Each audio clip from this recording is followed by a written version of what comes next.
ik ben hier een straatje in 14 denk ik en toen is hier naar middelbare squallen en een squalkameraadje van mij die weer helemaal gek van kevers. En toen hadden we ook nog een leraar Engels die heel wat repetities, foto's van kevers op het bord zette. Zei van jongens, maak je hem even opletten. Tje, mooi hè. Dus dan was het natuurlijk wel een beetje ondersteunen met het kevervirus. En dan is hij in Riebewies halen, nou, dan krijgt hij een beetje de drang naar een eerste auto. En dan Gries kenteken dat het weer hartstikke goed keep. Zo zeg ik op eBay in Duitsland een oud VW-busje te keep van 1952. Ik denk, nou, dat is wel een hele harde, die wil ik hebben. Dus daarop ben. En ja, zo is dat eigenlijk steeds botter worden, zeg maar. De keepers op een gegeven moment wat. Mijn heid en mem die waren op een gegeven moment gek van het aantal auto's wat op de oprit stier.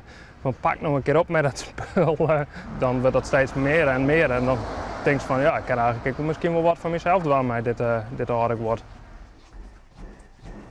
Oei!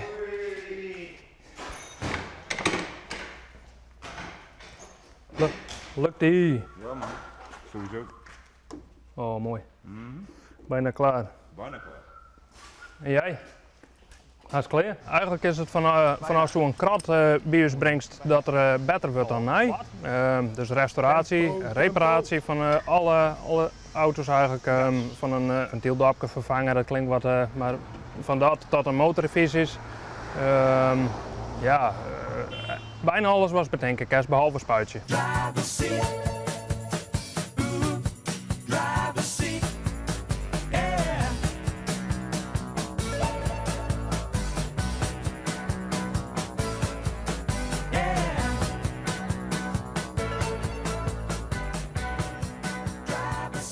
Er moest een beetje idioot van wezen om elke dag in dit spul te wezen. Want de juist wel een moderne monteur die zeggen van nou dit hoef ik echt net, dat oude spul dat zit vast en weet ik veel wat. Maar ja, als dat één keer in die bloed hast en van droom staan, nou, dan wist het net beter.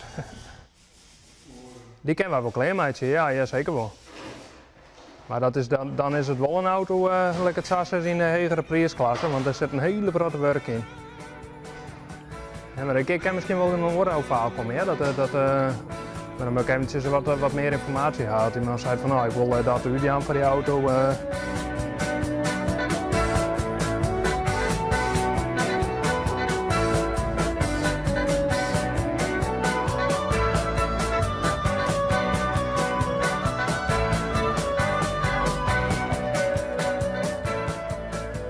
Mijn Golf 1.